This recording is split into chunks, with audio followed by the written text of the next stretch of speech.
जैसा आपने कहा अपने सवाल में कि हाइपरटेंशन किडनी को भी इन्वॉल्व करता है 100%। हाइपरटेंशन और किडनी जिस पे मैं बोलने जा रहा हूँ यहाँ, ये दो ऐसी चीज़ें हैं जिससे हमारे पूरे वर्ल्ड में बहुत सी प्रॉब्लम्स हैं। हाइपरटेंशन खुद किडनी की डिजीज कर सकता है और किडनी की डिजीज की वजह से भी हाइपरटेंशन हो सकता है। तो ये एक दो तरफा। और किसी पेशेंट को जिसको किडनी डिजीज हो, अगर उसको हाइपरटेंशन है तो उसका प्रोग्नोसिस बहुत खराब रहता है उसके मुकाबले जिनको खाली हाइपरटेंशन हो या खाली किडनी डिजीजेस हो। तो अगर किसी पेशेंट को किडनी डिजीजेस है और उसको एसोसिएटेड हाइपरटेंशन है जो कंट्रोल में नहीं है, तो ये एक जानलेवा भी हो सकता है। तो इस सिलसिले में हम यहाँ आज ये बोल रहे हैं कि लोगों को जानकारी होनी चाहिए कि हाइपरटेंशन एक ऐसी चीज़ है जो बहुत ज़्यादा पाई जाती है दुनिया में, हमारे मुल्क में और हमारे कश्मीर में भी। क्योंकि कश्मीर का जो एक रीज़न है कि सॉल्ट का इंटेक यहाँ बहुत ज़्यादा होता है, तो हाइपरटेंशन की इंसिडेंस और प्रेवलेंस यहाँ बहुत ज़्यादा है।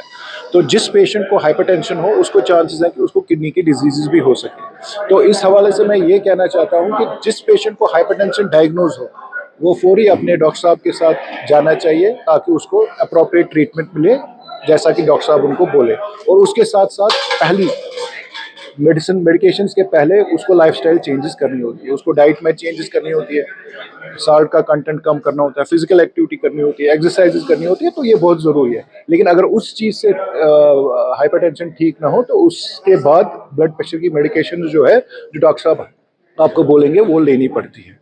तो अगर किसी पेशेंट को किडनी डिजीज़ है तो उसका हाइपरटेंशन कंट्रोल करना थोड़ा सा मुश्किल होता है वर्सेस दोज पेशेंट्स जिनको किडनी की डिजीज़ नहीं हो। तो उसमें एक ग्रुप ऑफ ड्रग्स है जो इनको लाजमन देना पड़ता है जिसको हम डायरेटिक्स बोलते हैं।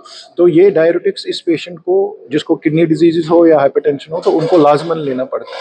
तो एक और चीज़ मैं जो आपसे कहना चाहता हूँ कि ये जो किडनी डिजीज़ है इसमें स्टेजेस होते हैं। तो पहले स्टेज से लेके 5वें स्टेज तक हाइपरटेंशन की इंसिडेंस बढ़ती जाती है। तो पहला स्टेज हो गया कि पेशेंट बिल्कुल ठीक होता है लेकिन आहिस्ता आहिस्ता वो स्टेज 2, स्टेज 3, स्टेज 4 सालों साल के दौरान वो इन स्टेजेस में जा सकते हैं। तो जितना स्टेज बढ़ेगा उतना हाइपरटेंशन भी बढ़ेगा और उतना हाइपरटेंशन कंट्रोल करना भी मुश्किल हो जाएगा। तो इस पेशेंट को चाहिए कि वो डॉक्टर साहब के पास ज़रूर जाए और डॉक्टर साहब जैसा बोले, चाहे वो नेफ्रोलॉजिस्ट हो चाहे वो फिजिशियन हो, उसके हिसाब से वो अपना ट्रीटमेंट करे। और आखिरी बात जो मैं कहना चाहता हूँ कि जो हमारे क्रॉनिक किडनी डिजीज़ पेशेंट्स हैं वो स्टेज 5 पे ही नहीं रुकते हैं। इसके आगे उनको दो चीज़ें हो सकती हैं, या तो अनफॉर्चुनेटली उनकी डेथ हो सकती है या वो डायलिसिस पे रह सकते हैं या वो किडनी ट्रांसप्लांट कर सकते हैं। चाहे वो डायलिसिस पे रहे चाहे वो किडनी ट्रांसप्लांट करे, हाइपरटेंशन की प्रॉब्लम उनके साथ साथ चलती है। ट्रांसप्लांट में एक चीज़ है कि किडनी फंक्शंस ठीक हो जाते हैं, जब एक नई किडनी लगाएंगे तो उनकी ड्रग रिक्वायरमेंट कम हो सकती है।